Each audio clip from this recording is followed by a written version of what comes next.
everyone. Welcome to Nonprofit 2.0. This is Cherry, your host. I am the founder at Claribase, and we are live today with Stephen. Stephen, I'd love to have you introduce yourself, your background, and what you do. I'm so excited for this conversation. Sure. Thanks, Sherry, for having me. Hi, everyone. Stephen Picanza here. I'm a creative brand director, and I have been in the brand and advertising world for going on close to 20 years now.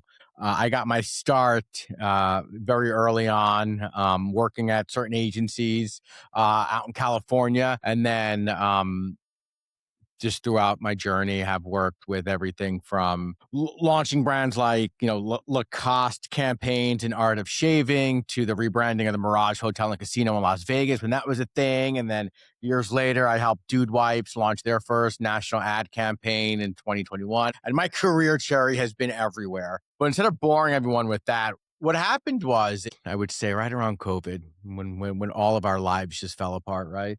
I just kind of started to make a conscientious effort with one of my business partners to really kind of double down on the social impact world. And that was for a couple of reasons. I'd gotten a little bit burned out in working with the big brands and the big budgets and the never ending search for unicornism, I suppose we can call it. Never ending search for more profit. Exactly. And, it just became apparent that as I get older, like community and people matter, right? And so a new brand, my branding agency, we doubled down with really just working with social impact and really helping social impact organizations achieve brand clarity, right? So have one singular message that they get out there. Everyone has a great mission, and that's not what we're debating here at all. It's not about your mission. It's about how do you communicate your impact? How do you communicate your impact to those who need to understand it, not just the people you serve? Well, let's just face it, donors and those who are going to help, with fundraising and grants and, the people on the front lines and recruitment. And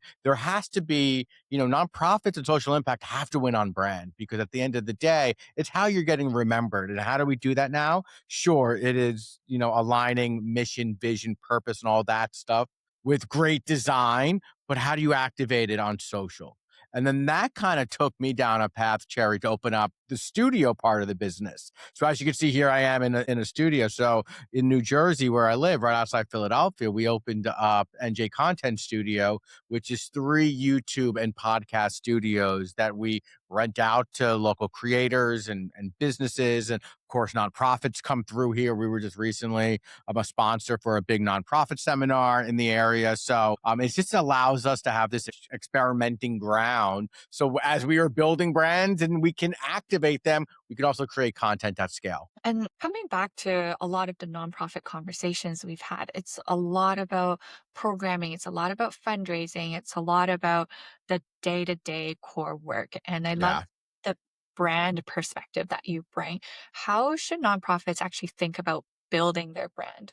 Yeah, no, it's most nonprofits are living in the reactive day to day. You just said it, right, and it's an exercise to exercise to zoom out, right, because it's really hard for executives to see the forest through the trees.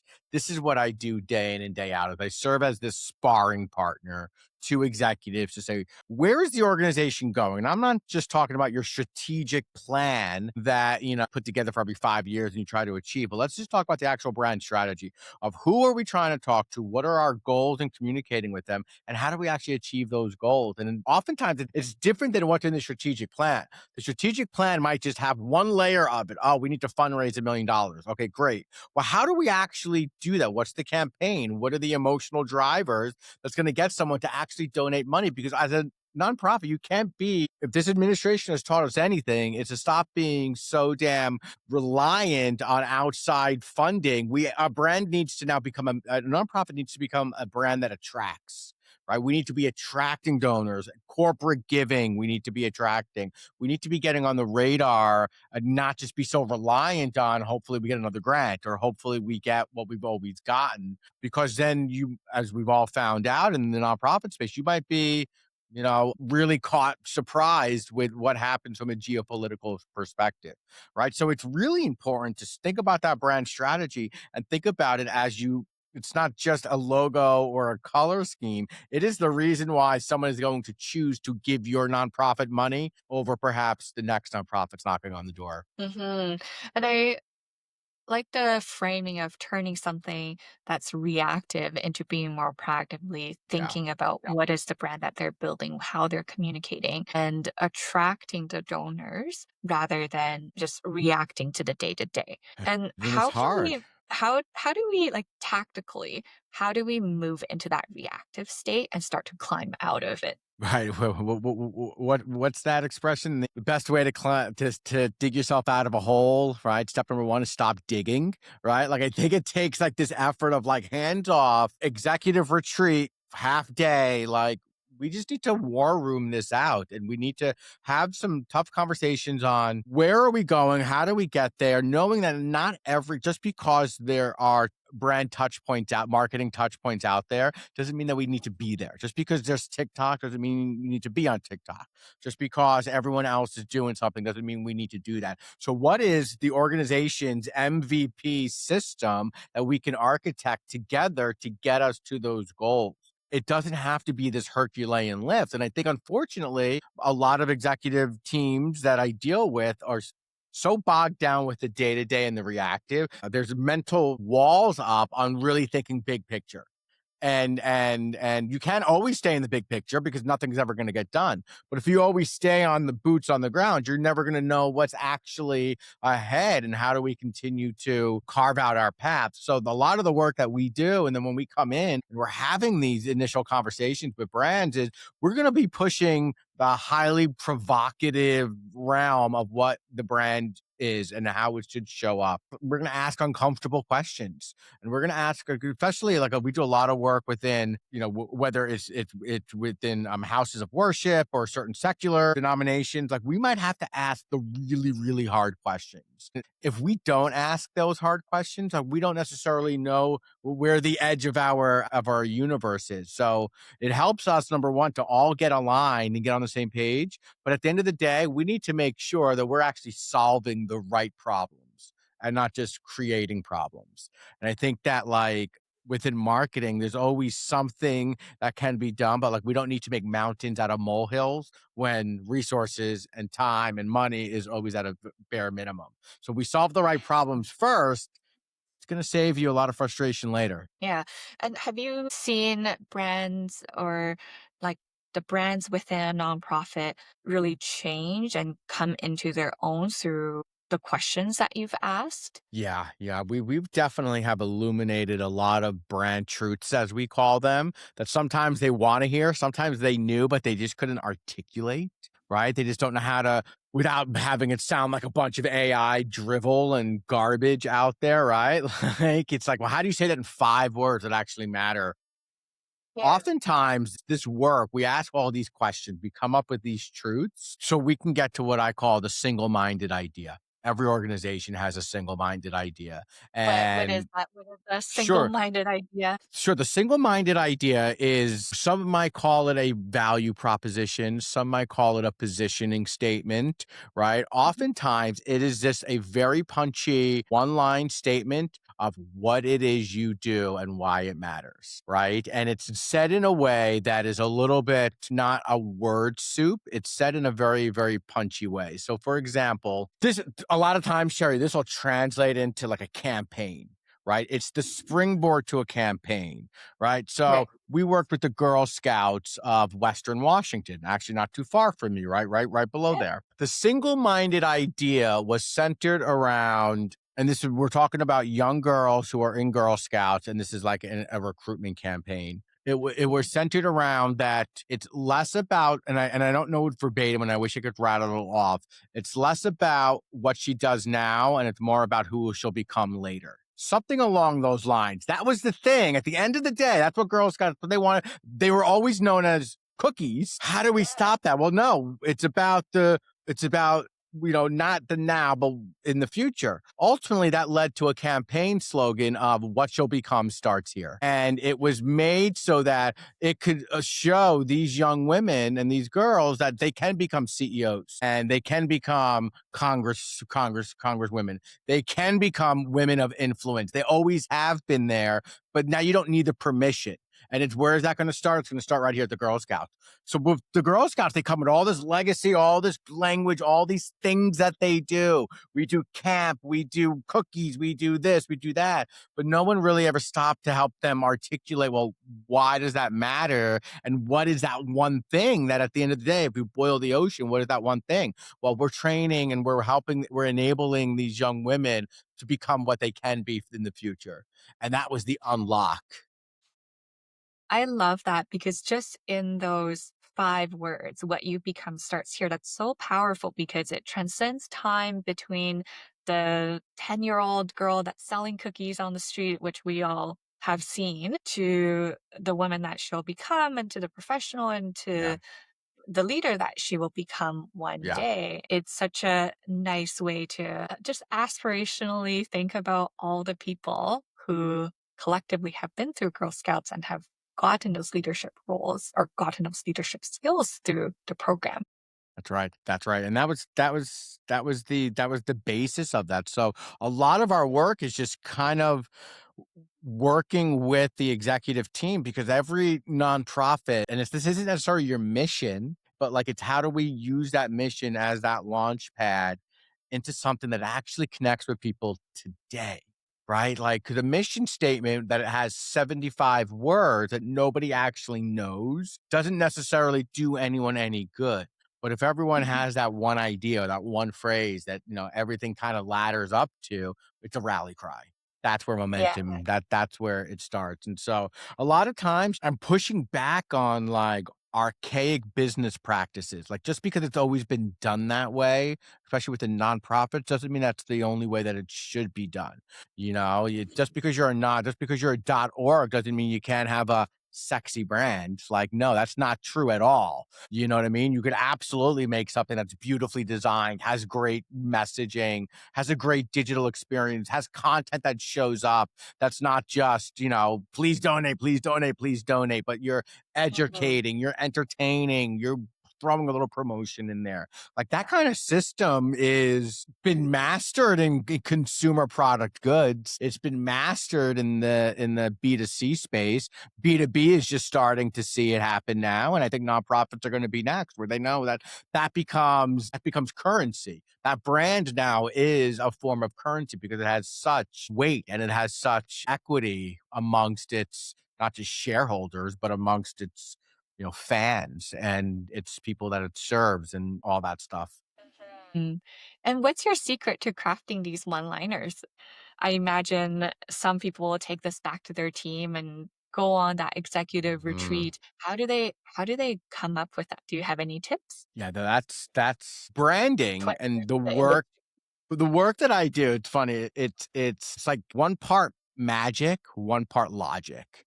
And this is what AI is not going to be able to duplicate. And trust me, like we use AI for a lot of things, but there are certain elements that the human experience and trumps all that data, right? The human experience and the taste that and the flavor, right? The vibe, the taste, the flavor that we're bringing as a collective team, as an integrated team, as a team with various cultures and backgrounds. We're bringing all of that into our jam sessions, as we call them. No idea is a bad idea, and we just try to find those threads. Like we're making the dots and we're connecting the dots and we're seeing which dots don't appear, but like we can make a dot. And like when we often bring it back, it's like, well, yeah, that's spot on. It seems so obvious. That's actually a Mm. good thing. If it seems so obvious, that's a good thing, right? Because number one, it means that like you're kind of operating in that mode anyway. You just hasn't been able to define it.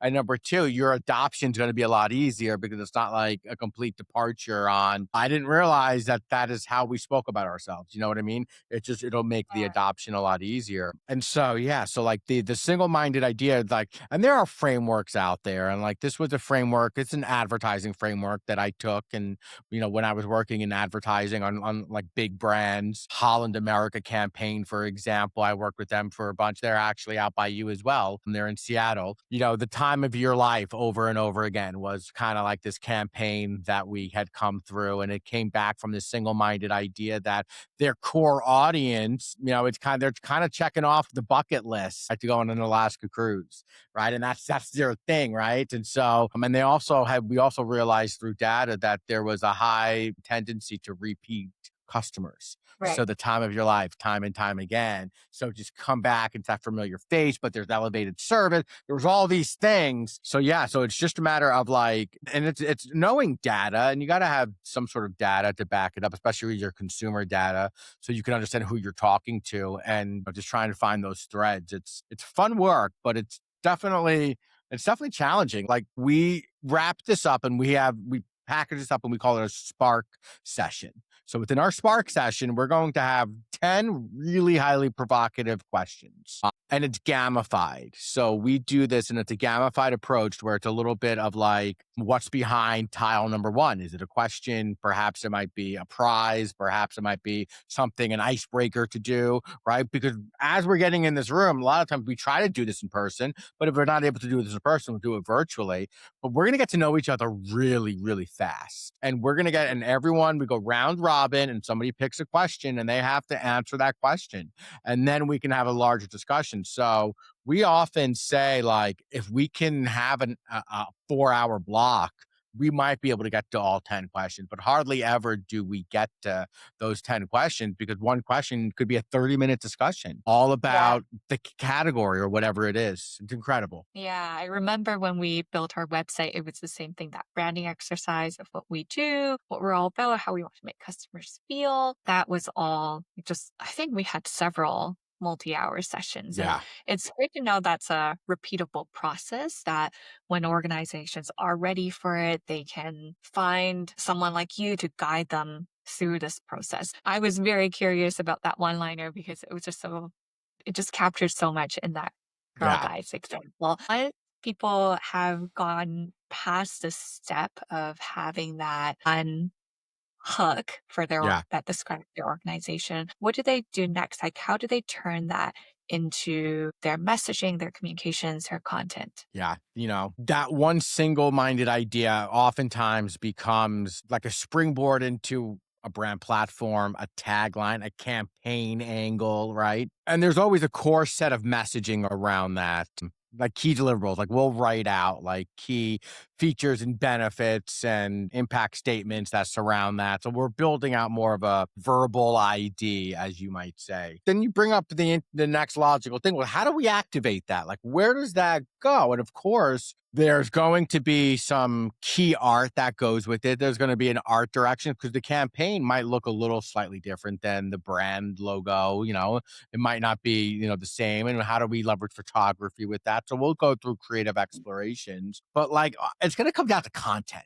Like content is how it comes out. So are there content pillars that align with this single-minded idea?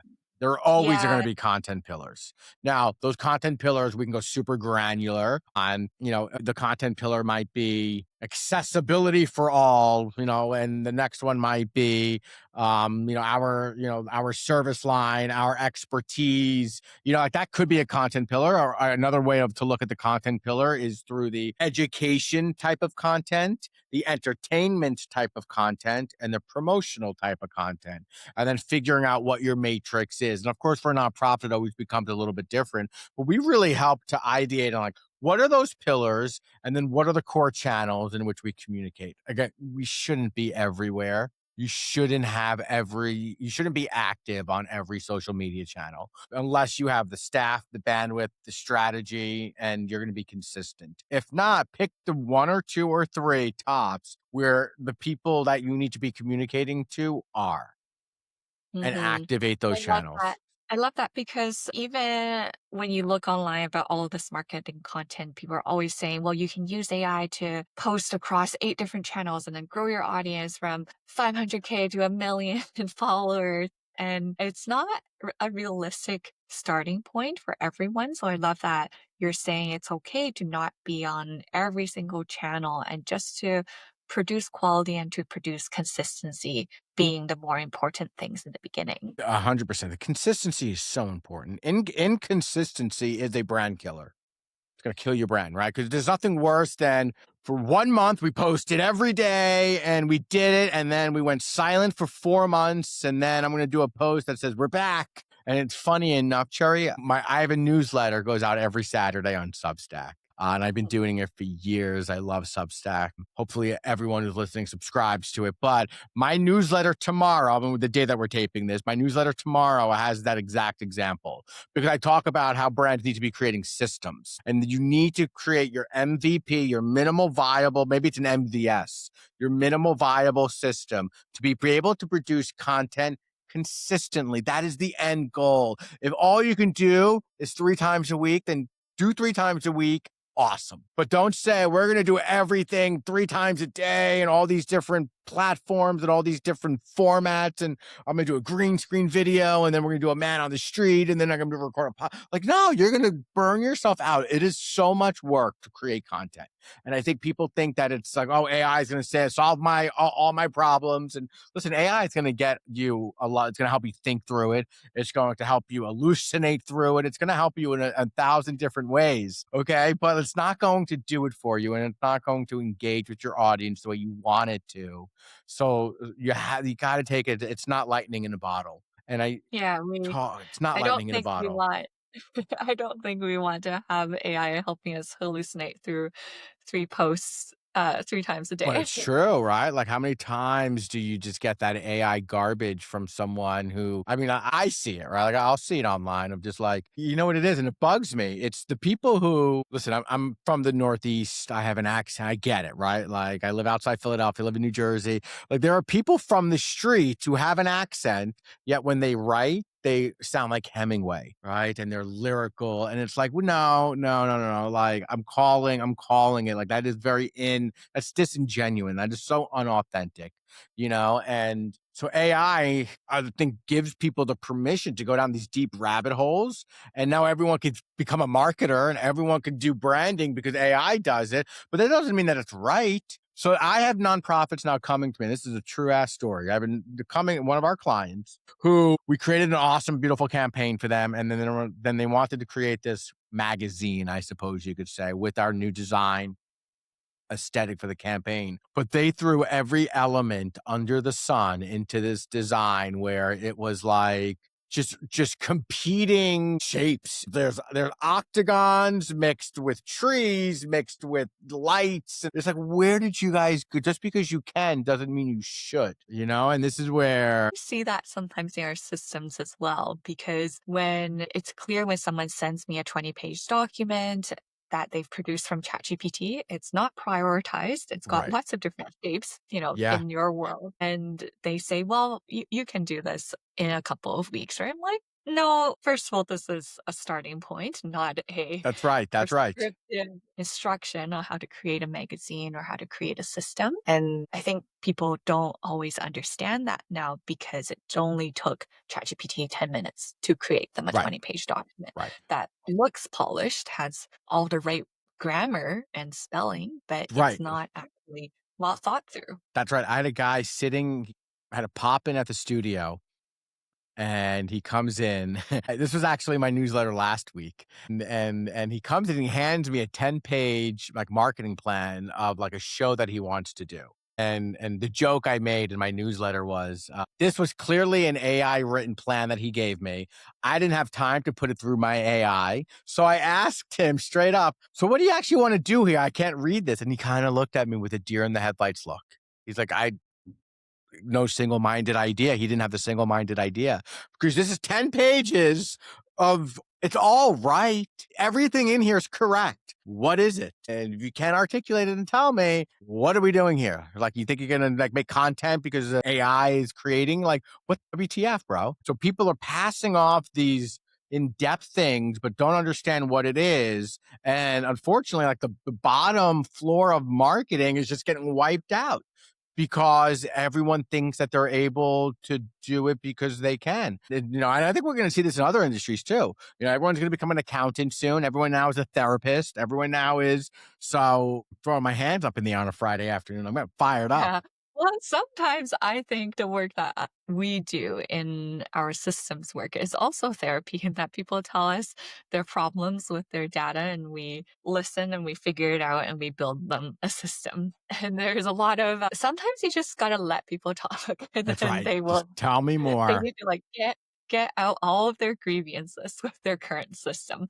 But even that is important, and bringing this back to AI, in that when people are able to just so passionately speak about their grievances for 2 whole minutes, I understand that is a really important problem. But then when people just use AI for all sorts of things, it's not prioritized appropriately. It's everything is a nice to have and everything is right. And if we had infinite time and money and resources and staff in the world, we can execute on every single plan that ChatGPT creates. But like you said, we don't need to be on all channels. We can just be consistent in a way that is manageable for the actual team.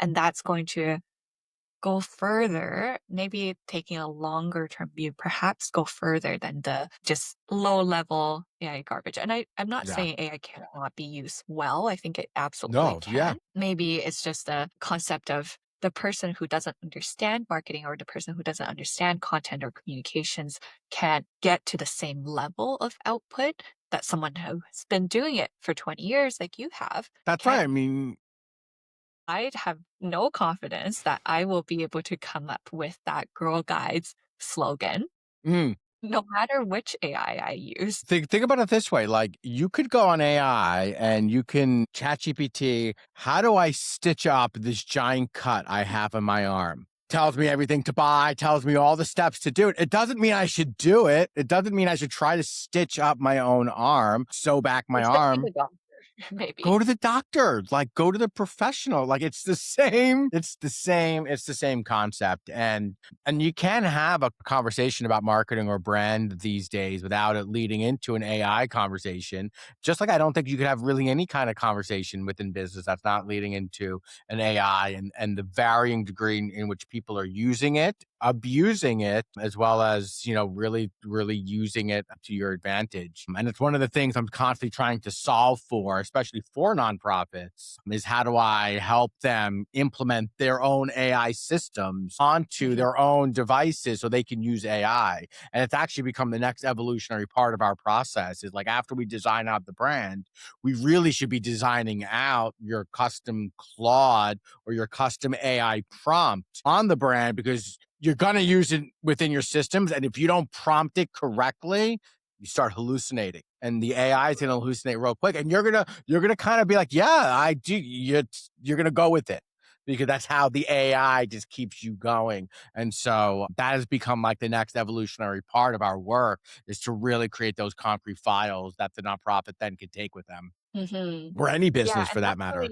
and that's really useful, because what you're saying is, in that strategy piece, it's really important for people to be together for those spark sessions, communicate, really align Yeah. on what we're doing here. And I think in using AI, the alignment piece might not ever get to 100% if all five people are just using their own AI to come up with their own thing, right? So there's still Vastly different. definitely a place for that in-person meeting, that executive retreat that we talked about, but there's also definitely a place for AI to feed into the system once the strategy is there, once the context is there, that it can help you do your work more efficiently. And where I see this in our work as well, the professional discernment from where to use AI and where it can be most helpful for that person's level of technological understanding is really helpful to know as well, because we don't want to overload someone with a